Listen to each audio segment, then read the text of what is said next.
Today's episode is brought to you by Positively Productive Systems, whose mission is to be the antidote to your stress and to provide compassionate productivity resources and coaching that help you heal and achieve.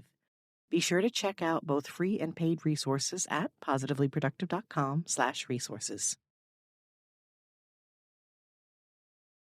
It shines light on your strengths, like all about, a good, let's recognize and embrace our strengths. I've heard you talk about before, Lisa, too, is that a lot of times we need to do that and also be aware of what are those things that we keep running up against, those roadblocks, kind of the shadow side. And those are sometimes harder to face and harder to see. Really, they're blind spots. And so what the Enneagram does is hold up a mirror. It's kind of like putting your makeup on without a mirror. You do your best. And then when you hold up that mirror, you're going to see, oh gosh, got a little too much lipstick over here. Or this eyeliner looks kind of crazy over here. And it's not to say you have to walk out the door that way. It's, hey, here's an opportunity for growth, for transformation.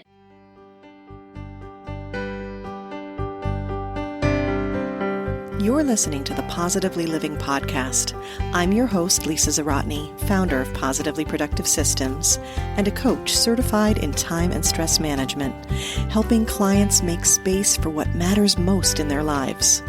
Join me each episode and we'll talk about decluttering, stress management, habits, personalized productivity, gratitude, and so much more. I understand the overwhelm of life because I'm a wife, mom to kids and cats, and a former caregiver. I'm here to help you choose what's right for you so you can do less, live more, and breathe easier. Sound good? Let's get to it.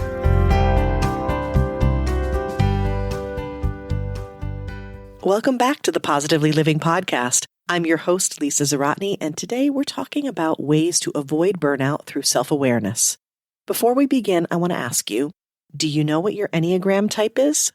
I'm guessing you'll answer me one of two ways. You'll either excitedly rattle off your type's wings and arrows, or you'll raise an eyebrow and say, my Enneagram what now?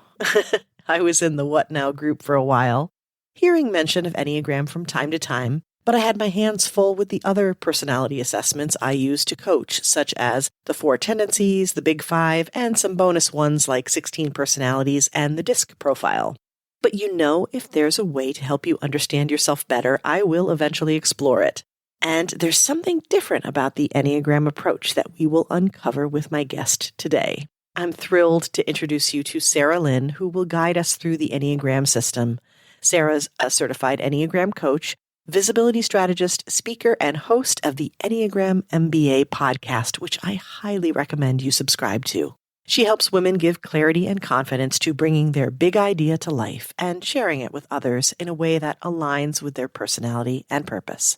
Today, Sarah helps us understand how we can use the Enneagram system to navigate stress and ultimately avoid burnout. She details the 9 types and how they show us the motives behind what we do. She also describes how each type would thrive and what they seek to avoid in business. You'll walk away from this episode with the next steps to learn what your type may be and an unexpected first place you'll want to look to help you decide. I've included some episodes mentioned in our conversation in the show notes, along with a special link Sarah provided for a free Find Your Type workbook. If you'd like to link to the test I tried, I have the link on positivelyproductive.com/resources, and that's a place you can go to find the links, tests, worksheets, and any other free resources mentioned on the podcast. Now let's join Sarah and talk about Enneagram types. Welcome, Sarah Lynn, to the Positively Living podcast. I'm so excited to talk to you about all things Enneagram today. Well, thank you for having me. I know I've already told you this, but I'm really excited and really honored to be here with you and to be here with your listeners. And I'm also really looking forward to this conversation. I feel like I discovered you. We found each other on Instagram and I was like, this is a topic I really wanted to dig into because self-awareness is so important. But before we dig into all this goodness, would you please start by sharing a bit about who you are and who you help and what makes you light up? Yeah. Oh, I love that question. So I am an Enneagram coach and visibility coach. So I'm pairing kind of the wisdom of the Enneagram, the power of your personality, and then overlaying that so that you're coming up with marketing and sales and visibility strategies that really align with who you are, what lights you up, where you want to go. I mean, as you know, Lisa, and I'm sure your listeners can relate to this, like there is no shortage of marketing advice and sales tips and strategies. And I think all of that absolutely has a place. But what I have found in my work before understanding this, the Enneagram and all that comes with that, is that I was recommending what worked for me because it worked for me and it works for other people. But we are so different. And the thing that works for me may not work for you, or it may feel really hard. Like I could do it, but it's just not as natural. I use the analogy of like clapping your hands, and we tend to have a way that we clap our hands that comes naturally. We can do it the opposite way. It's just we have these natural tendencies. So understanding how can we make life easier and not harder by coming up with business strategies, marketing strategies that really align with your personality. And what lights me up, and this is insight that I've learned from my own Enneagram journey, but I love talking about ideas and possibilities. And it's really fun to have somebody so that we might get along really well here on this podcast about like what's possible in life and what's a different way to think about something and what's something new that you can learn and incorporate. So I actually have a coffee mug that says brainstorming is my love language. I love that so much. Oh my gosh. Yes.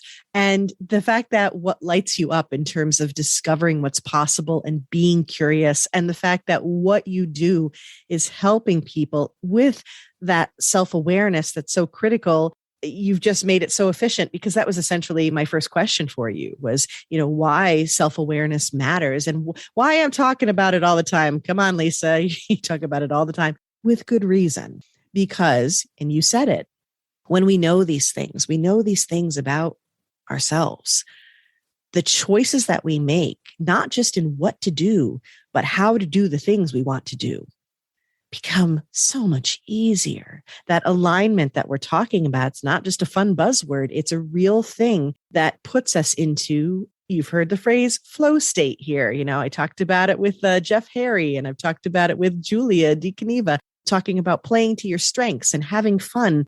We can have more fun, and it could just be so much easier when we know these things, right? It can. Yeah. It's that path of least resistance, also making it easy. And I know, especially for entrepreneurs and women specifically, talking about confidence. And it's like, how can you be confident if you're not clear on what exactly you're being confident about? So all kinds of benefits when it comes to self-awareness. And we have been studying other people since elementary school. And it's always interesting to think, gosh, how much time have I actually dedicated to studying myself and understanding myself? And that should be, something that we continuously do because we're continuously changing. Absolutely. Well, if you spent much time with me, then you've been studying yourself a bit more than you intended. Yeah. But what I do love is that there are so many different tools. And, I've used a number of them over time that I really do like for the kind of productivity coaching that I do. I love Gretchen Rubin's 4 Tendencies. And, over time, I've used the DISC profile, and I'm really a big fan of the Big 5 because it's talking about different elements of what we are, like our extroversion and introversion on a sliding scale. There are a lot of different ways that we can gather data and get hints as to how we tick. But I know that the Enneagram is a little bit different from them. And I love that. So can we dig in? Can you introduce us to the Enneagram, please? Let's do it. Yeah.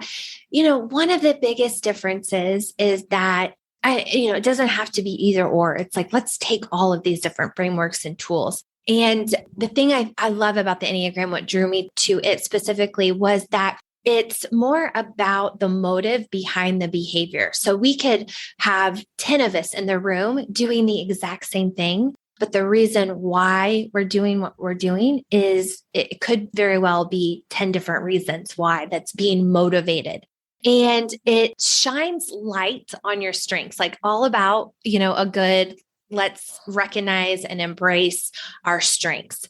I've heard you talk about before, Lisa, too, is that a lot of times we need to do that and also be aware of what are those things that we keep running up against, those roadblocks, kind of the shadow side. And those are sometimes harder to face and harder to see. Really, they're blind spots. And so what the Enneagram does is hold up a mirror. It's kind of like putting your makeup on without a mirror. You do your best. And then when you hold up that mirror, you're going to see, oh gosh, got a little too much lipstick over here. Or this eyeliner looks kind of crazy over here. And it's not to say you have to walk out the door that way. It's, hey, here's an opportunity for growth, for transformation. And so there are very specific paths for growth with the Enneagram 2 that I love. So it's not just general blanket advice, be more confident or do more or rest more. It's very specific based on those core motivations.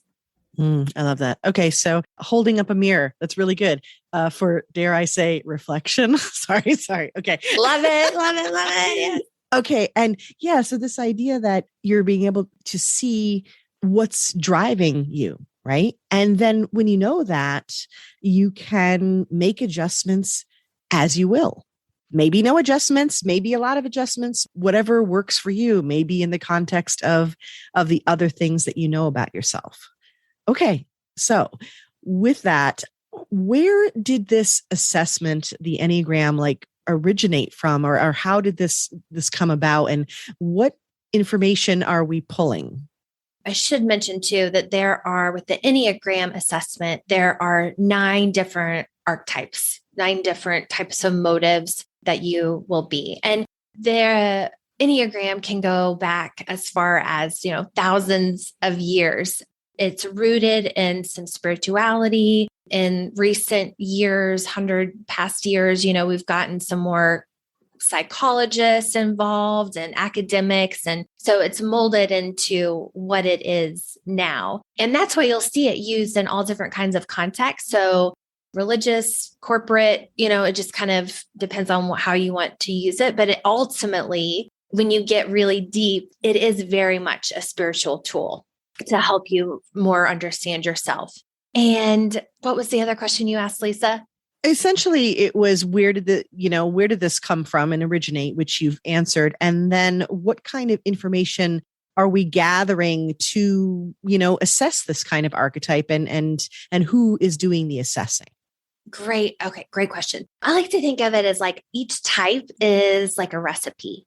And so we have our core motives, the thing that we're running towards. We also have in the recipe our core fears, the things that we're running away from. We have our go-to defense mechanisms, our coping strategies that we have picked up as children. We have unconscious childhood messages as part of that recipe that influence our type. We have our desires, our self-talk is in there. We also have, how we handle conflict, how we communicate. It all is part of this recipe that then ends up being a type 7 or a type 2 or whatever that is. And then based on all that, then it's like, okay, I see now some of these things that maybe, the light is shining on some of these things. This is why I keep having this problem, or this is why I keep running into this issue. It's because what worked for me as a child to get my needs met, I've held on to that and I've made that my go-to default autopilot response. It has a place, it's a tool, it's a resource, but the problem happens when that's the only tool on our tool belt and we're using it without intention. And so ultimately, the end goal kind of is to not be like another type on the Enneagram. You don't want to be like somebody else. You want to be who you are. But ultimately, you want to be using all the different gifts and strengths of all 9 types with intention. So it's really also a tool to help you bring, I guess, just living on purpose, working on purpose, making a business on purpose and not getting caught up in the current of shoulds. Yeah, you've said so many words that I'm such a big fan of: intentionality and purpose and avoiding the shoulds. And what it feels like you're saying is that we've got these coping mechanisms, right, that we've developed, and they have their place, because anytime we have a coping mechanism, it has been our way, our psyches, our heart's way of protecting ourselves. And that is good in terms of saying, okay, thank you, you did your job. But if we learn more about these other archetypes, if we learn more about our strengths and how we work best, we can pull other tools and I guess have a stronger, more positive approach. I keep going back to like when I had a chat with Mallory Jackson about living a trauma-informed life, and we use the term maladaptive coping mechanisms, right? So whatever the opposite of that is, like the positive coping mechanisms. It sounds like this is a way for us to create paths toward those healthier ways to cope and to thrive. Is that right? Yeah. And there is a piece on this part of the Enneagram framework. That's a great point, Lisa. That's called levels of development, but it has to do with how you're showing up, how healed you are, how healthy you are. And there's a healthy portion, there's an average, and that's kind of when you look like that stereotypical type. And then there's an unhealthy. And so it's not about, are two types more compatible or what type is best in this role? It's how healthy are you within that type? Okay, I like that. And that's such a good question, I think, overall in our lives, right? Is to be, how healthy are you? And what we mean by that is not necessarily, the healthy buzzword of, are you not eating processed foods or whatever. What we're saying is, how are you feeling and living? And I go back to that word thrive. I think that's such an important word, where you feel like you're not just trying to get by, but you're in it and it feels right. You feel like you're living in your zone of genius, all those good things, right? Yeah, absolutely. So can we get into some maybe examples, some for instances, so that we can see how these parts play together and then how we can strive for productivity within and around each type, I guess?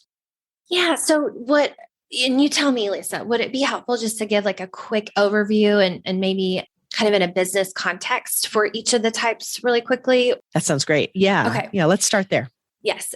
By all means, dive more into this if this is interesting to you, but just high level quickly. We have our type ones who tend to be driven by the need to be good and have integrity. And these are kind of the stereotypical perfectionists.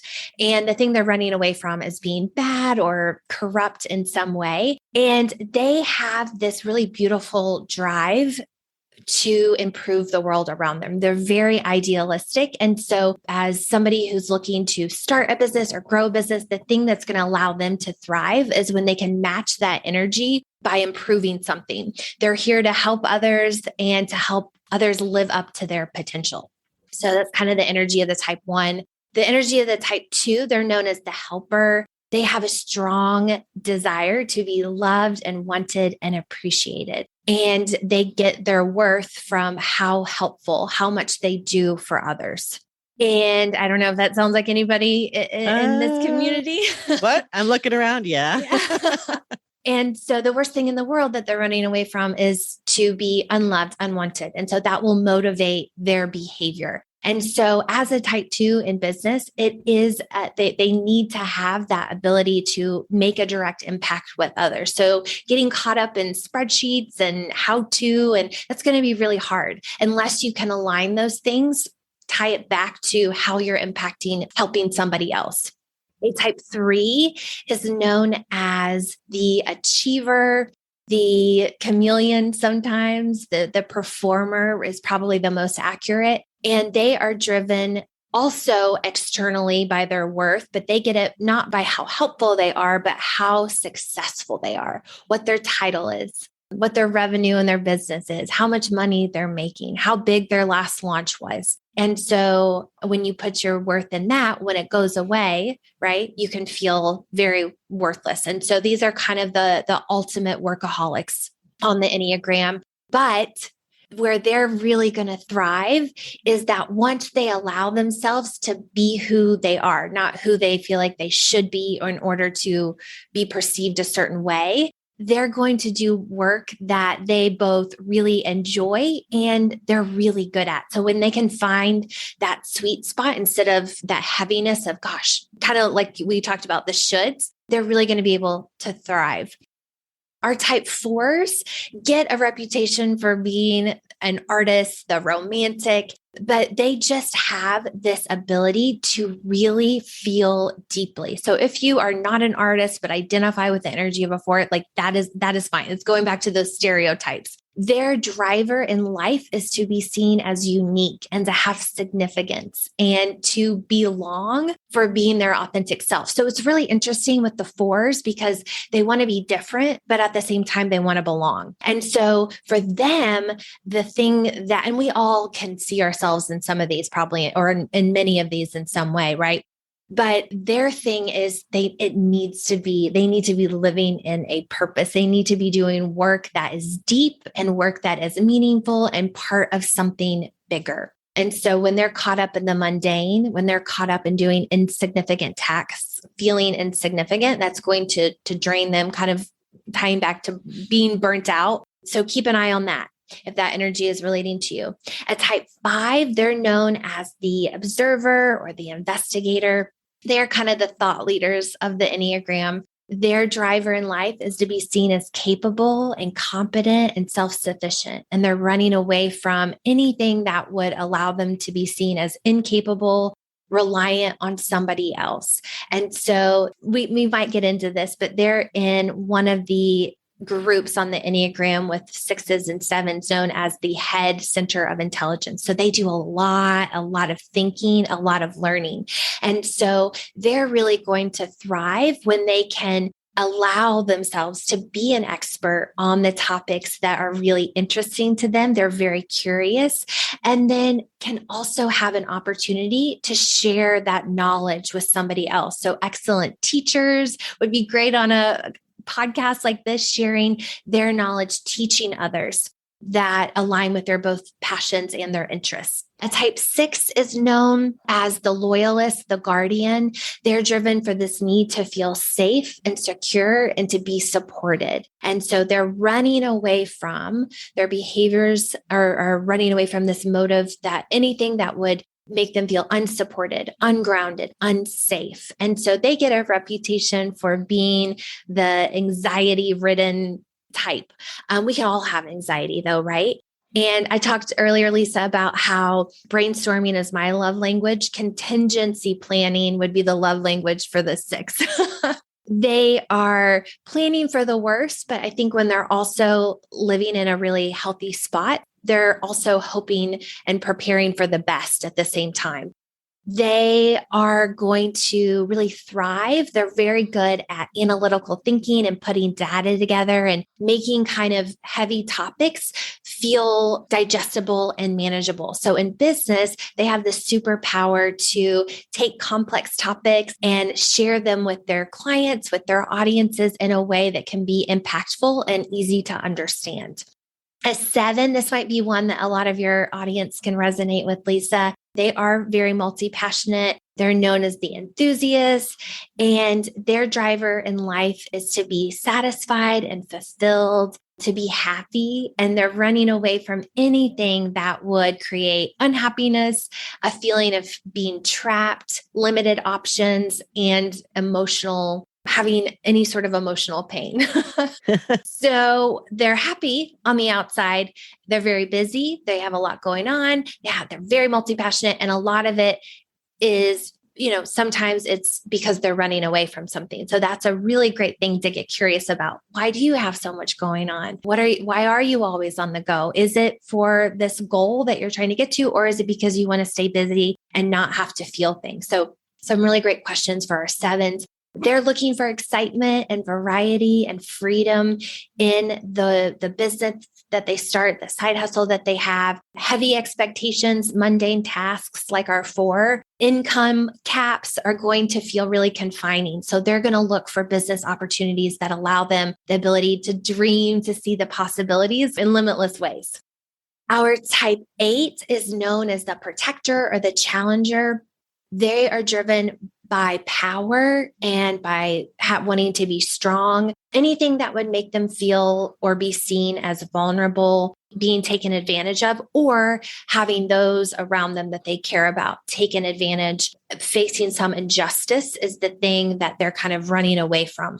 Our type 8s are very good at being direct and bold. They have a lot of passion. They sometimes come across as angry to the person experiencing them. But as an 8, they'll say, oh my gosh, I'm never angry. I'm just really passionate. And so they're going to really thrive in the work that they do when they can align that with anybody or a cause, a mission that's somebody that's treated unfairly or unjustly. They're going to step in and try to solve those problems, fix whatever it is that needs to be fixed in the community, with an individual, in the world.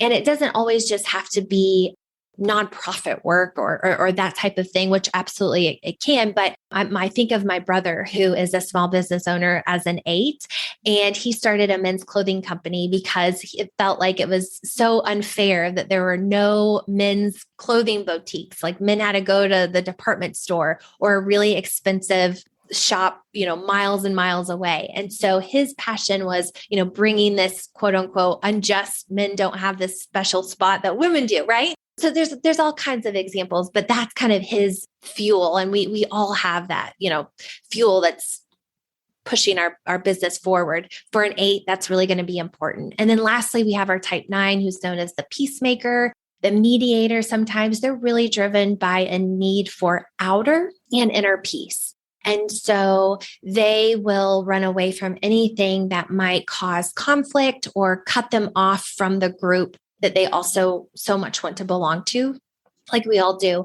And so the challenge sometimes for the 9s, because they value that calm, go with the flow energy so much, that they will essentially over time disappear. They will lose themselves. What do they believe in? What are their opinions? What do they really think? Because they're so always going with somebody else, with the group. And they kind of lose, gosh, who am I? What do I think? What do I want? So they're really going to come alive when over time they realize, wait a minute, this is who I am. And this is what I want. And I'm going to speak up and I'm going to speak out about it. And so their work and where they're really going to thrive in the end is when they can connect again with who they really are and what they really want in the work that they do and just really the life that they have.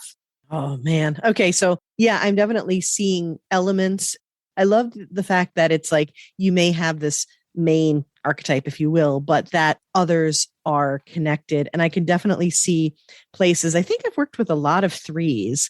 And I think there's a balance that happens with that, in that, you've touched upon the concept of authenticity and about kind of getting past those potential blocks. I know with 3s, I'm thinking of one in particular where it was all there ready to go. And really what we worked on, which sometimes surprises people, where they think, oh, productivity and organizing. So we're going to talk about how we're planning things and scheduling and stuff like that. And it's like, yes, but let's start first with your productivity mindset, because you can have the best system in the world.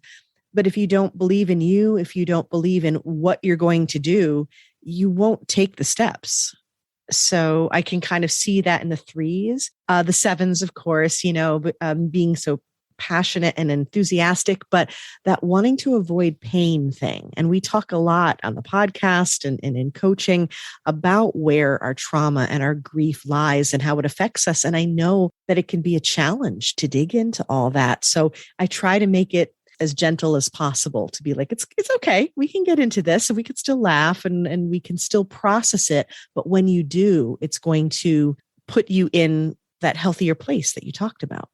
Yeah. And for 7 specifically, and really all of us, it is just really growing into this place where you don't have good or bad emotions. Right. Because what happens with 7 sometimes is that they have a lot of anxiety, but they're so busy that they won't get in touch with it. But they will have anxiety when they're not happy, because it's an expectation that their life is supposed to be happy and rainbows and unicorns at all times. And so it's just realizing, again, kind of going back to being curious and accepting. It's like, I'm having a bad day and that's okay. Or, I'm having a hard day, and that's okay. You don't need to beat yourself up. What's wrong with me? Positive thinking, because sevens can have a little bit of toxic positivity in there. And so it's just allowing yourself to be a human and feel all the things and get curious and, accept all of you. Yeah, be okay with it. Oh, I love that. I mean, those are all of the things that we're all about here. Had a great episode with Valerie Friedlander on toxic positivity and, just letting it flow through you. The best way to get through is to go through, right? And really experience those things. And I see it all the time, what you're talking about with being that tendency to want to be ultra productive, but really what you're being is busy, right? Or collecting the things. I sort of call it the clutter of life, because it can also be purchasing things, collecting things. It can be putting too much on your calendar. People will often say, I just need to keep busy. It's an avoidance tactic. Yes, Lisa. Okay. So 2 things that just came up really quickly when you said that was, for anybody who's maybe feeling some type 9 energy, one of the core things. So each type also has what they call like an original, a deadly sin or a vice. And for a type 9, it is sloth. And it doesn't mean that they don't do anything. It's that they're asleep to themselves. And what you'll see a lot of 9s do is be very busy. And they'll say, I'm always busy. But just what you said, they're thinking, okay, I'm going to go on my computer and write this out, knock this out. But on the way, I'm also going to unload the dishwasher, and then I'm going to throw in a load of clothes, and then I'm going to go put bird feed in the bird feeder. And then I'm going to clean the kitchen, and so you're very busy. You're doing a lot, but it's not on the right things. And then the 7, their vice is gluttony, and it's not anything to do with food. It's consuming experiences, consuming things. And there's different flavors of 7. Each type has 3 different flavors, topic for a different day. But depending on what your flavor is, you're going to collect experiences, material things as a way to avoid exactly what you said. And we all can have a little part of that, but it is just really understanding, getting curious. Why do I do this? What is this thing? And sometimes having a framework or a tool, whether it's the Enneagram or the Big 5, to put words to what you do and how you feel can be so helpful. Right. And thinking in terms of, like you were talking about, consuming experiences. I've worked with so many people. I mean, I'm that way too. And I identify, at least in terms of, the tests that I've taken, a bit more in the 2 zone. But still, it's this idea of consuming information, taking courses when you are feeling unsure. Again, it's when you're not in a place of confidence and authenticity, right? When you are in a place of stress, you're like, okay, I need to figure this out more. And I think women especially, I do see this, okay, where it feels like a requirement to be that much more knowledgeable about the topic, that much more ready to do the thing. And so we collect the courses and the books and the information before we're willing to step out and do the thing. Yes, absolutely. And I know you and I both know Carol Cox, and yes. I love just the image that she has put to that for women. It's like we are in this expert trap and yes, collecting things. And that's been really helpful for me personally to think about, but we can all do that. And the reason why we do that might be very different for each of us, but we can absolutely get caught in that for sure, the expert trap. So that's a good example, I think now, or a good reminder of what you said, where we may be doing similar things, but our motivations may be different. So that goes back to each of these types. And so when you were describing them, I would recommend you go back and listen to what Sarah's saying about each of them. That was such a great overview to kind of just give you some words and some concepts. In each of those, you talked about the motive, or like where you're driving toward, and the things that you're trying to avoid. So would you say that those things that you're trying to avoid would be where we end up with, like, the stressors, the coping, the roadblocks, that, kind of getting into a trap? And I guess what would lead us more to burnout? How would you say, what are we looking for? Yes. Yeah. So there's kind of a 2-part process with understanding your burnout with for your Enneagram type. And it is understanding how you exhaust your own coping mechanisms, defense strategies within your type. And I'll give you an example. So you mentioned you're a type 2, or you can see a lot of type 2 energy in you. And for type 2s, the thing that they're running away from is the feeling of being unloved or unwanted. And not saying that this is you, but just in the archetype, what they will do to avoid that feeling is do for others. So much so that they don't do for themselves. So how they're going to get burnt out is neglecting themselves. What? That doesn't sound at all familiar, Sarah. I don't know what you're talking about. And I don't think that was the lesson that I learned and then stepped into coaching to help others avoid the same. You don't know anything about that. I'm sure. Yeah. Yeah. No, that hits home. That hits the heart. Okay. So before I make my next comment, you were saying with the burnout, two things you need to know. So one is how you exhaust the coping. Mm-hmm. Okay. So that's kind of, you exhaust your own type. Right. And then what I find so fun and fascinating about the Enneagram is that then we each have what they call a stress arrow or a de-integration arrow, where you will actually go to another type. You won't act like another type. You will kind of take on their coping strategies, their defense mechanisms. And for type 2, they move to an 8, which sometimes is like, oh my gosh, you have the helper and then you have the challenger, but you are so depleted and burnt out that you are going to get frustrated and you are going to have big emotions. And it probably will be anger or frustration and this feeling of unjustness for how much you're giving and not getting anything in return. And so that's kind of how that unhealthy will show up. And what's interesting is actually my boyfriend is a type 2. I can tell. I'm like, okay, we got some stress happening over here because you are not acting like yourself, but I see these type 8 energies coming out. And so it's just a way not to berate yourself or make yourself wrong, but like, hey, this is a flag. I'm going to notice I'm showing up this way. And it's kind of unlike me, but this tends to be like kind of how I show up after I've just completely burned my candle down. I'm feeling that. Yeah. This is really interesting. And, for a 7, we have some multi-passionate people in here. We will get scattered and we'll have all these ideas, but never bring any of them to life. And so where we'll go to once we've exhausted all of our avoidance and coping strategies, we'll go to the 1 who tends to be really structured and really great with routine and organized. But what happens is we'll take on their most unhealthy, deintegrated habits and we'll overcompensate and become extremely controlling, extremely critical, cleaning the baseboards, organizing things just to be organizing. Yeah. And so again, it's like, wow, I'm reorganizing the closet again, or the laundry room. Maybe there's something going on here. And I love that you say that. It's just so important. It's like, let's get curious about this. Let's see what we can do with it. Let's notice it. The minute you said about going into that 8 and just being very angry, and I was like, it's time for a Snickers bar.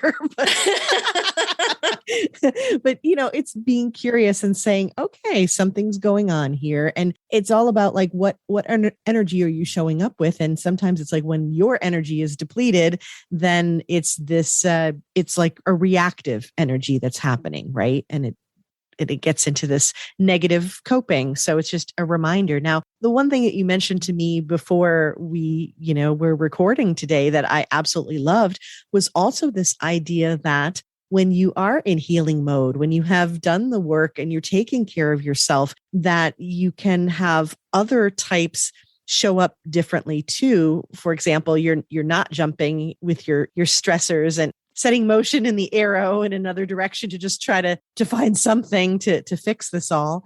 But instead you are healing and you're healthy. And one of the things I'd mentioned to you is that I see a lot of 2 energy, but then 4 was also kind of high on my list too. And that was something you indicated was, I guess, an indication of the work that I'd been doing.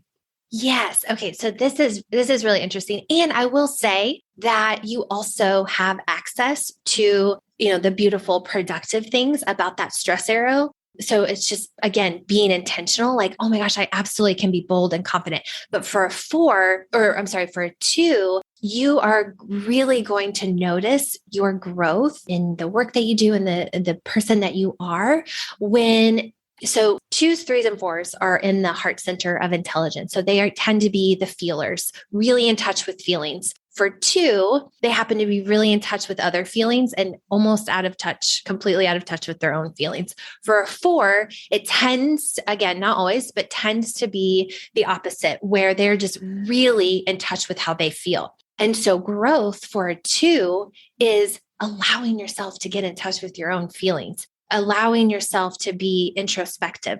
And so again, just, I love this, that it's like just telling anybody, well, just feel your own feelings. It's like, well, for a 4, they're already doing that. Or to tell a 2 to, be more giving or help others. It's like, well, gosh, I'm already doing that. Like, that's not great advice for me right now. It's like, where is that missing piece? It's like a puzzle. How can we put these together to be this full, alive human being? I love that. Okay, so those were some great examples. And I think the bottom line is when we step away to just learn a bit more and to understand that these are indicators and that we have choice each and every step. So I do like that you said you've got like your stress arrow, but you don't have to take the negative or unhealthy coping mechanisms when you head in that direction, because we live with stress responses that we're not going to get away from. We're not going to get away from the stress, but how we show up and the choices that we make within that stress can be telling. But again, it's all a path of healing and a path of discovery. Absolutely. Okay, I think this is a great place for us to wrap up. And you really touched well upon where we're going to see burnout and what we need to watch for. And the thing is that if we can figure out where we're headed, it's simple enough to make an adjustment to be like, okay, so that's what's happening there. How do I turn that around? Is there anything that you would share for us to step away from this conversation that where we can get started, not only in actually doing the assessment, but what we might want to look at first to be able to turn things around?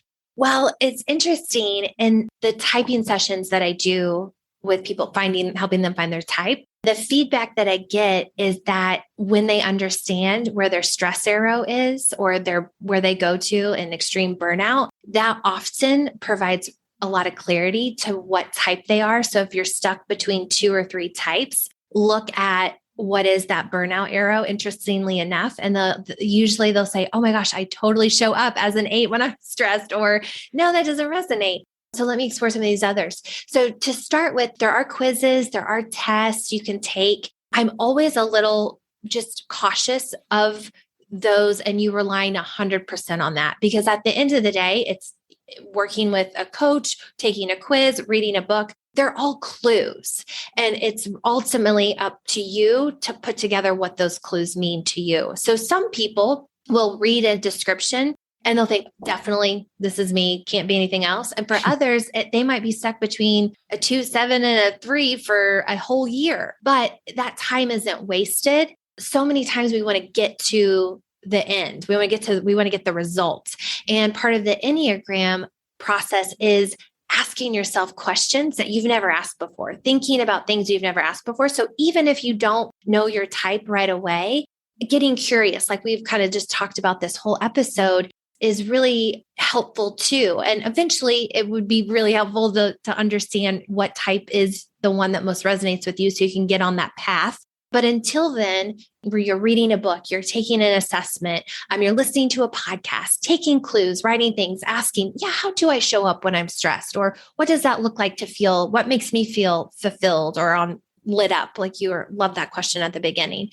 And so that would be my recommendation, would be to learn about the different types. And I do have a specific workbook for your audience, if that's something they want to use, at sarahlynnco.com/Lisa that gives a description. And so they can kind of rate which ones, but ultimately just enjoy the process and learning and studying about yourself. I love that. Okay, great place to wrap up. And you've just given us your website, and I will make sure to have that where everyone can find you in the show notes. So now, speaking of having some fun, let's have a little rapid wrap up, shall we? Okay, let's do it. Okay, so if you just fill in the blanks for me, please. A song that lifts my spirits and makes me dance is? Oh, they just played the song. I have a lot, but one was the Whitney Houston, How Will I Know? How will I know? It's just such a good beat. I love that. Okay. I'm adding that to the Positively Living Podcast Spotify dance playlist. Oh, that's so fun. Yeah, it's a good one. Yeah. Volume 3, I believe we're on, and that's a good one. How about a quote or a mantra that inspires me? I love to share. Oh, if you want it bad enough, you'll find a way. If not, you'll find an excuse. Yes. Another one, I think we talked about this, is that knowledge isn't power. It's what you do with that knowledge that's power. I always think that's really applicable when we learn about ourselves. It's not just enough to learn. It's like, now what are we going to do to take action on that to make a change? And that's what we're all about on the podcast, is being able to say, okay, and this is the action I'm going to take. Okay. How about a resource? It could be a book or an app. It could be an Enneagram book, but if it's something different, that's great too. Just something that's made my life better. So many. You can see, I don't know if you'll show the video, but I have a big bookcase behind me. I think just a recent one, and I don't know if you've talked about it, is the Brene Brown Atlas of the Heart. I got that one for Christmas. And as a 7 who tends to be a little bit out of touch with emotions and feelings, that one was incredibly helpful. Again, just to put some language to emotions and kind of explain it. And then it allows you to get curious. I mean, it talks about everything from embarrassment to loneliness. And so it's like a dictionary of emotions. And I love Brene, so can't go wrong with that one. Ooh, good recommendation. Okay. And last, but certainly not least, what or whom are you grateful for today, Sarah? I'm going to say my son. He's 8. He's in 2nd grade, and he is just always so full of just life. And he's got some good jokes, and he's just in this really fun, becoming his own little person phase. So I'm really enjoying him. I love that. Yeah. When they're their own people and they step up and they challenge you and they make you laugh, it's the best. It is. Yes. Well, I am so grateful for you to have met you and connected, for you coming on the show and sharing your wisdom and your perspective so fully. And I want to thank you so much, Sarah, for shining your light in this world and for sharing it with us today. Well, thank you so much for having me, Lisa. This was a lot of fun.